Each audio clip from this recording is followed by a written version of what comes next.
Durante anos, enquanto as grandes potências discutiam geopolítica em salões luxuosos, a China estava quieta, com um mapa sobre a mesa e uma estratégia bem definida: ganhar influência não com guerras, mas com obras, dinheiro e contratos longos. E assim, sem chamar muita atenção, o gigante asiático começou a construir uma das maiores redes de influência econômica do mundo. Mas o foco não foi os Estados Unidos, nem a Europa, muito menos o Japão. O foco foi a África, um continente muitas vezes ignorado por países ocidentais, mas que abriga recursos naturais estratégicos, uma população jovem em crescimento acelerado e um mercado faminto por infraestrutura. E enquanto muitos dormiam, a China foi tomando espaços, rodovias, ferrovias, portos, mineradoras, redes de telecomunicações, bancos, agricultura, energia. Tudo isso começou a ser financiado, construído ou operado com capital chinês. E hoje, olhando para o mapa real, aquele que poucos mostram, vemos uma África, onde a presença da China não é apenas visível, mas dominante em diversas regiões. Não é exagero dizer que, em muitos aspectos, a China está literalmente comprando a África. Mas como isso começou? O ponto de virada foi o início dos anos 2000, quando a China lançou a política de Going Out, incentivando suas empresas a investir fora do país. A África, com suas dificuldades históricas de infraestrutura e com baixa competitividade no comércio global, tornou-se um alvo perfeito. Pequim oferecia empréstimos fáceis, sem exigir reformas democráticas, sem impor condições políticas, ao contrário dos Estados Unidos e da União Europeia. Governos africanos, pressionados por décadas de abandono econômico, abraçaram os investimentos chineses. Era o que eles mais precisavam: estradas, energia elétrica, hospitais, escolas. Em troca, claro, a China pedia acesso a matérias-primas: cobre, cobalto, petróleo, ouro, bauxita, coltan, terras raras e até mesmo terras agrícolas. Em pouco tempo, mineradoras chinesas começaram a operar em países como Angola, Zâmbia, RDC, Guiné, Sudão do Sul, Namíbia, entre outros. E os investimentos não pararam aí. Grandes obras de infraestrutura foram erguidas com engenheiros chineses, operários locais e financiamento vindo direto de bancos estatais chineses, como o Exim Bank e o China Development Bank.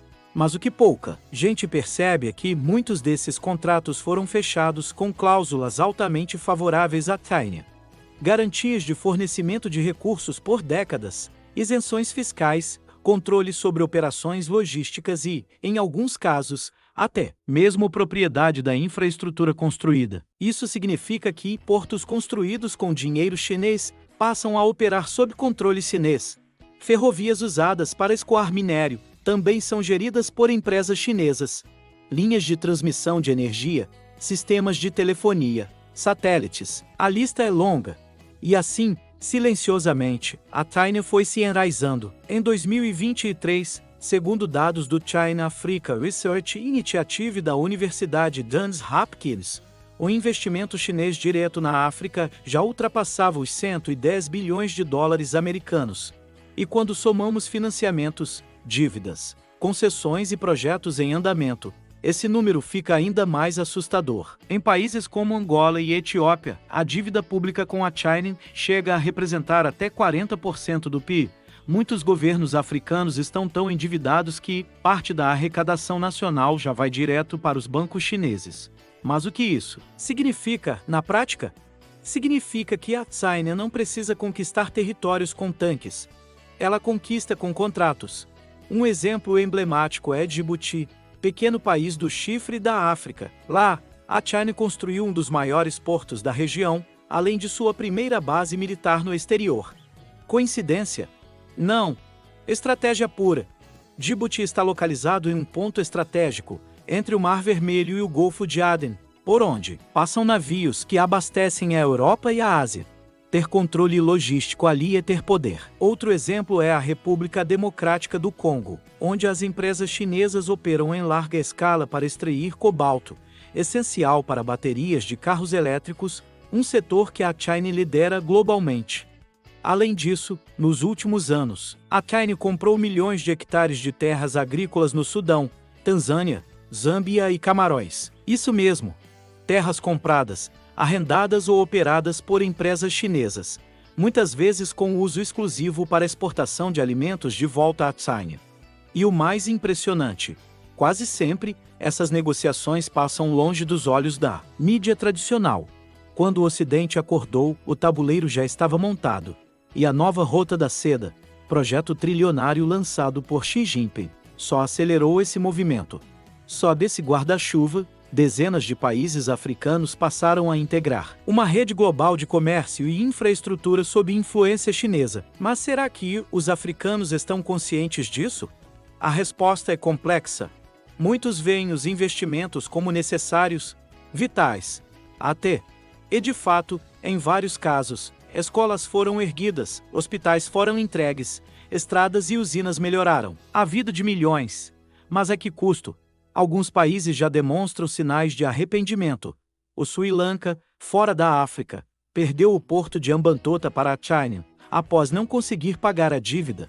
O medo é que o mesmo aconteça em solo africano. Moçambique, por exemplo, já reestruturou sua dívida com Pequim após anos de dificuldades. E mais recentemente, o Quênia revelou contratos sigilosos com cláusulas alarmantes sobre o uso do porto de Mombasa. A influência chinesa também é cultural. Universidades africanas hoje têm institutos Confúcio espalhados por todo lado, promovendo a cultura e o idioma chinês. Em alguns países, já há canais de TV com transmissão contínua de conteúdos chineses. Até mesmo currículos escolares começaram a incluir o mandarim como segunda língua. Isso não é apenas economia, é influência de longo prazo. É colonização sutil. Mas a pergunta final é: isso é bom ou ruim? Depende do ponto de vista. Para a China, é uma jogada brilhante. Acesso garantido a recursos, rotas comerciais, influência diplomática e militar. Para a África, é uma faca de dois gumes. Investimentos essenciais a curto prazo, mas uma possível dependência que pode sair caro no futuro. O que é certo é que o mapa geopolítico da África já mudou, e quem olha para o mapa tradicional, aquele colorido com fronteiras antigas, está vendo um reflexo ultrapassado. O mapa real é outro. Onde linhas invisíveis ligam Pequim a Luanda, a Addis Abeba, a Kinshasa, a Harare. Linhas feitas de dívida, concreto, fibra óptica e contratos longos. E quando finalmente todos perceberem isso, talvez seja tarde demais.